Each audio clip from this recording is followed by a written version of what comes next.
So I want to give my opinion on Overwatch 2 now that it's been out for 2 weeks. I mean, arguably it's been out since 2016, but you know what I mean. I said it before and I'll say it again, it feels like a copy and paste of Overwatch 1. I wonder how that conversation went at Blizzard. Basically, I just copied the plant we have now.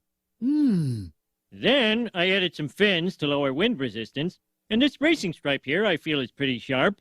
Agreed. First prize. Is this going to be the next trend? Just taking a successful old game, giving it an update, and then making it free to pay with a battle pass slapped on top? I surely hope not, but I feel like it will be because once again people don't really seem to care. Anyways, it hasn't been all bad. The servers are now accessible and I haven't had any issues getting on the game anymore. Apparently the game accumulated 25 million players in 10 days. Now that might sound impressive, but it's mostly just people realizing that a pretty well-known game just went free to pay and they want to check it out. So I wonder how many active players the game will retain over time. The rank system also broke. Apparently the ranks weren't correct and the devs said that they fixed it, and if you rank up again now it'll correct itself. But it was still shitty nonetheless. So all these people saying, I'm not really a bronze, I'm a diamond player, were actually not bullshitting for once. Probably also the last time that they weren't bullshitting. Also, some Reddit user analyzed the new rank system and explained how they try to get you hooked by using your psychology against you. I feel like all the big companies are doing that now. Instead of aiming for fun, they aim for it to be addicting. The dwarf, Torbjorn, is unplayable in ranked due to a glitch. You could use his E ability twice by spamming it as it was about to end, giving you more health, speed and fire rate for twice as long as intended, I believe 10 seconds instead of 5. Also there's a glitch with Bastion's ult.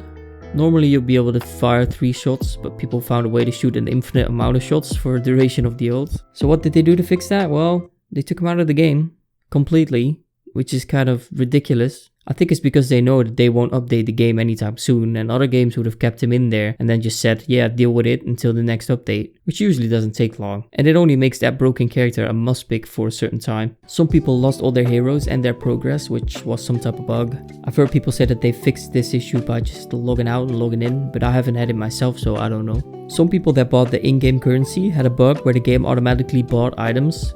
Of course they reported this and got a response saying, sure, that's a bug. That's of course now you just wanting your money back, And then more reports came in and all of a sudden they were like, shit, we gotta do something. They then fixed it, haven't said anything about refunds since. Now this isn't the first time we see this happening in a game, which honestly makes me wonder if this is not just some type of strategy instead. And people are gonna be like, oh come on Dusk, you're reaching a bit far now. Well, all I gotta say is some people would do anything for money.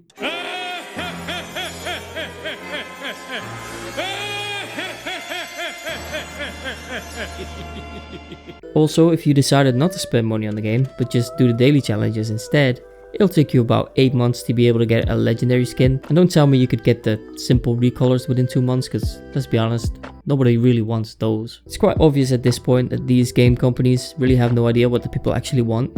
I realized that the moment they asked Diablo fans, don't you have phones, when Diablo Immortal came out. The current plan is to be on mobile, both Android and iOS.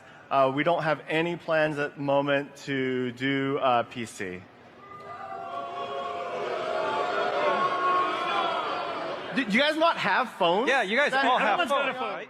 That was one big shit show and straight up pay to win too, but that to me was really eye-opening. Most gamers want to use their powerful systems to be able to utilize their bigger screens, better graphics and higher frame rates. And I'm just asking myself, how does a game company not realize this? Anyways, enough bad stuff. Got anything good to say? Well, yeah, I do. Personally, I haven't experienced any of these issues within the game and had a good time playing with friends. My only gripes right now are some balancing issues.